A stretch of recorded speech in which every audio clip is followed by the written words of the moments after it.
Tanishing, bu Alberoni xalqaro maktab internati va xalq tilida bu maktab Garvardchilar maktabi deb ataladi. Sababi mana shu yoshlar kelajakda dunyoning top 10 ta universitetlarida tahsil olishadi va eng qizig'i buning barchasi bepul. Muhtaram prezidentimizning shaxsan tashabbuslari bilan joriy yil 15-mayda aynan prezidentimizning prezident iqtidorli farzandlari degan yangi bir loyihasi bevosita hayotga tatbiq etildi.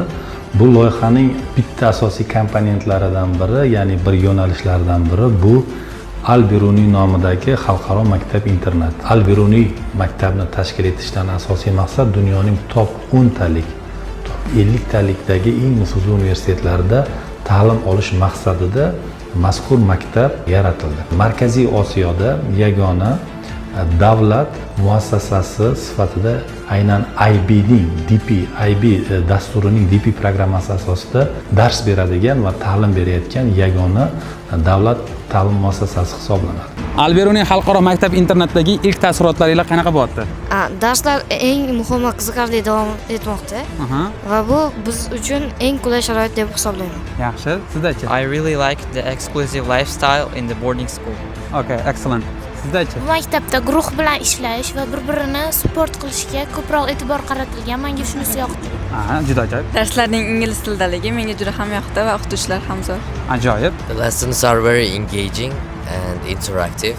I'm really enjoying my time here and working really hard to reach our goal of getting into top 10 universities. What I find enjoyable in the school is attractive lessons, interesting teachers and good classmates. Bu maktabdagi ustozlarning dars o'tish sistemalari juda ham zo'r, ular juda ham ko'p ma'lumotga ega va bizni juda yaxshi o'qitishyapti. Men ismim Sanjarbek G'afforov. Men Buyuk Britaniyada Swansea universitetida magistratura o'qib qaytganman va hozirda Alberoni xalqaro maktab internatida fizika fanidan dars beraman. Biz fizikani IB dasturi bo'yicha dars o'tamiz. IB fizikasi bu boshqa fizikalardan ko'ra dunyodagi real hayotda bo'layotgan narsalarga bog'langan holatda o'tish bilan farq qiladi va darslar interaktiv holatda o'tadi.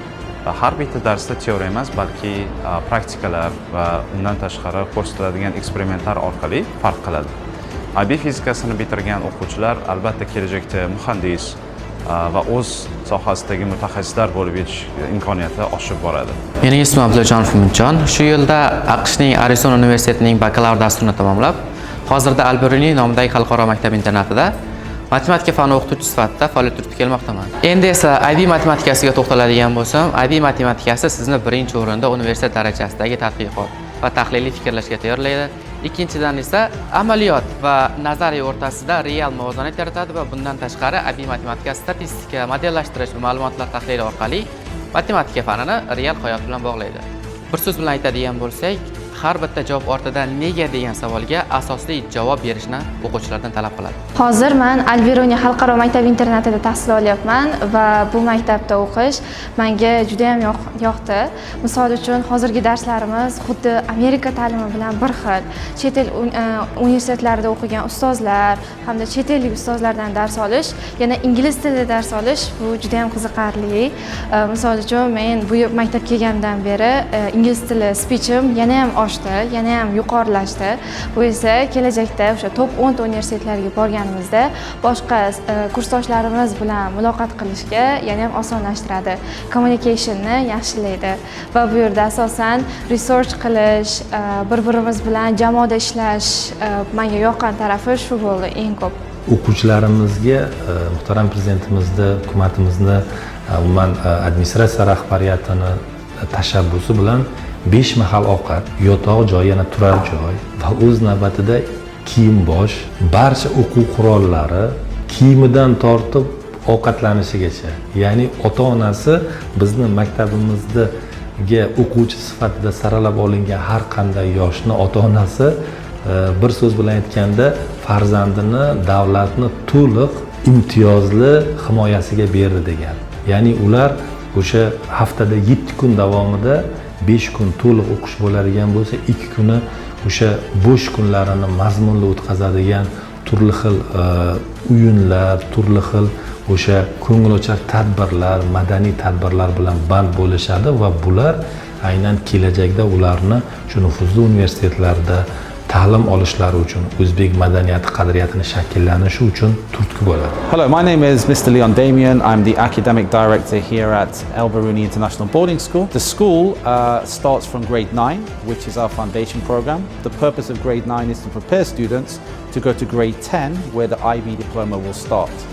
In grade 10, they will start what is called DP1, and in grade 11, they will progress to DP2.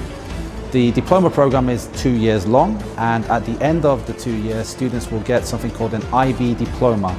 This diploma will allow students to go to some of the world's top universities and hopefully graduate from these top universities and come back to Uzbekistan and be leading thinkers, leading innovators, and just generally great leaders within the realm of Uzbekistan. Al Biruni maktabida oddiy maktablardan ko'ra boshqa fanlar o'tilishi menda juda katta taassurot uyg'otdi va bu fanlarga bo'lgan qiziqishlarimni yanada ko'paytirdi. Hozirda chet davlatlardan universitet vakillari kelmoqda. Bu bizni chet universitetlarda o'qishga bo'lgan qiziqishimizni oshirmoqda. Bundan biz juda xursandmiz. Hello everyone, my name is Erica and I am an English and research teacher at Al Biruni Boarding School. And a little bit about IB education is it is student-centered and student-led. Teachers are here just to model and show them and guide them, but the rest is student-led. They're constantly into projects and moving around in the classroom. How I like to describe it is organized chaos, where students are learning the content as well as having a good time. The students at Al Biruni are definitely growing. They're getting much more confidence in their English and research skills, and I look forward to what they're going to do by the end of the school year. So far, I've studied in Al Biruni International Boarding School, and I like its teachers and community. So teachers are very interesting and their lessons are very fascinating. You won't be bored while studying in your class. Also community and students, they are very funny, they are very hilarious, and while sitting in the class you can talk, you can communicate and broaden your horizons by analyzing others' opinions or their worldviews. It's very interesting to study there, and also there are many opportunities to learn more things, more subjects and more information. Ismim Butabayeva Muqaddas. El-yurt umidi dasturi orqali Angliyaning Reading universitetida magistratura bosqichini tamomlab qaytganman. Hozirda Al Biruni xalqaro maktab internatida maktab maslahatchisi sifatida faoliyat yuritaman. Asosiy vazifam o'quvchilarimizni dunyoning top universitetlariga maqsadli va tizimli tayyorlashdir va ushbu universitetlar talabidagi portfoliolarni shakllantirishdan iborat. Maktabda iqtidorli o'quvchilarimiz juda ko'p va ular bilan ishlash biz maslahatchilarni ishini juda oson qiladi. Sababi o'quvchilarimizdagi ishtiyoq, o'sha top universitetlarga kirish dagi asosiy maqsad biz maslahatchilarni ishimizni osonlashtirib va bunday iqtidorli o'quvchilar bilan ishlashdan biz juda ham mamnunmiz. In Al Biruni International Boarding School, I like the system. Teachers teach us. So for example, we play interactive games like Blue Cat and Playground and increase our knowledge day by day.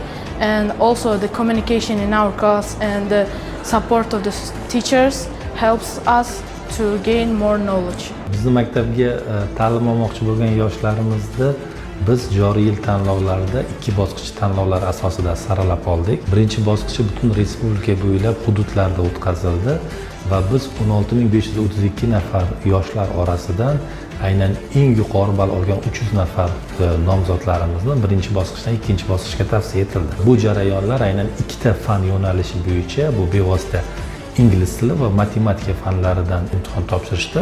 Davlatimiz rahbari tomonidan yaratib berilgan bu qadar keng imkoniyatlardan biz maksimal foydalangan holda 3-renesansni egalarini, 3-renesansli yo'lboshchilarini Al Biruni maktabda tarbiyalash orqali dunyoning eng nufuzli universitetlarida ularni ta'lim olishini tashkil etish, ular ta'lim olgandan keyin O'zbekistonga qaytganda muhtaram prezidentimiz boshlagan islohotlarni oldida turib yo'lboshchi bo'ladigan, ularga qanot bo'ladigan yoshlarni tarbiyalashni maqsad qilganmiz.